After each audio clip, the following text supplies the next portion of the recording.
This was the ultimate battle between kings and kings. Qin Shi Huang abandoned defense and turned to offense. He refined a Valkyrie into a divine artifact, Gojian sword, facing Hades. Hades unleashed his strongest thrust. He unleashed the fierce counterattack of the first emperor's Yanzhang. However, a mortal's body ultimately cannot withstand divine might and fate. The four blood spears advanced unstoppably. He stubbornly broke Qin Shi Huang's words. The immense force sent him flying. This scene left the fighters in the stance dumbfounded. They never expected it. This is the attack that carries everything, yet still cannot surpass the king of the underworld. Just as Awit was about to give up, a golden light burst forth in Qin Shi Huang's eyes. In a daze, his world was filled with an endless sea of hearts. It was as if I could see the vast star-filled sky. Then he shakily stood up and uttered a governance quote that went viral across the internet.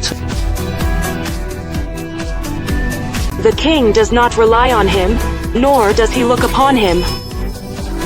Although Qin Shi Huang lost an arm, yet the momentum of the emperor for the ages remains undiminished, because behind that broken path lies the countless dawns he swore to guard to the death. As long as one knee remains, he must fight to the death with Wang Jiaming. Yavit was also moved by his conviction. At this time, he no longer backed down and resolutely decided to live and die with him. In an instant, the vast arena fell into complete silence. Inside the arena, whether it was the lofty gods or the insignificant humans, everyone unconsciously held their breath, fixated on this battlefield about to witness a miracle. Hades launched the first attack, that blood-blooded spear, fate that absorbed countless essences. Carrying a piercing sonic boom, it crashed in. However, faced with this deadly blow of destruction, Qin Shi Huang actually met the attack head-on without fear. The moment those two divine artifacts meet, Qin Shi Huang used his sword to evolve the Tianshu formation. But how terrifying is the power of the king of the underworld? The Tianfeng barrier was on the verge of collapse. Qin Shi Huang actually did something unexpected. He focused his energy in his chest. He fiercely exhaled a breath of true energy at the gun. The once raging energy instantly dissipated like a burst balloon. Before Hades could react, Qin Shi Huang decisively grabbed it. This fleeting flow poured all his energy madly into the tip of the sword, even if the underworld king frantically charges up the four blood spears. But it was as meaningless as skin welding, accompanied by the piercing sound of metal tearing. The hooked sword pierced through the spear body, a straight stab into Hades' body. Unwilling to give up, Hades tried to fight back, but unfortunately, he was still a step too slow. Qin Shi Huang's sword light mercilessly swept past.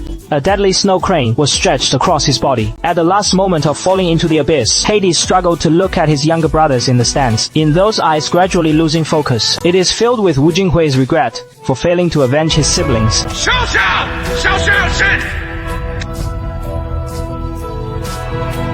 Next is a summary analysis of this episode. Qin Shi Huang, as a mortal emperor, he faces Hades, the king of the underworld, in this absolute disadvantage. He demonstrated extraordinary insight and wisdom, ultimately succeeding in killing Hades. This kind of plot perfectly fits Rexhuman's classic formula. Every key point is precisely on the inside lines and adrenaline of the audience, especially the steam exhale to neutralize the gun's force. This design is very clever. It is not just cheating, but a testament to the wisdom of using small amounts to achieve great results. After all, a head-to-head victory isn't very realistic, but what truly made this battle break out of the realm of a feel-good novel was Hades. That last look he gave his brothers. The screenwriter didn't portray the king of the underworld as a pure villain. Instead, it is written as a tragic figure trapped by brotherly loyalty. With that glance, this elevated the entire battle from a CP-PCC showdown into a clash of two royal paths. This battle is meant by the author to tell all the audience that the power of God comes from the Heavenly Father, and human strength comes from protection. When Qin Shi Huang fought for the dawn of the world, this victory was already self-evident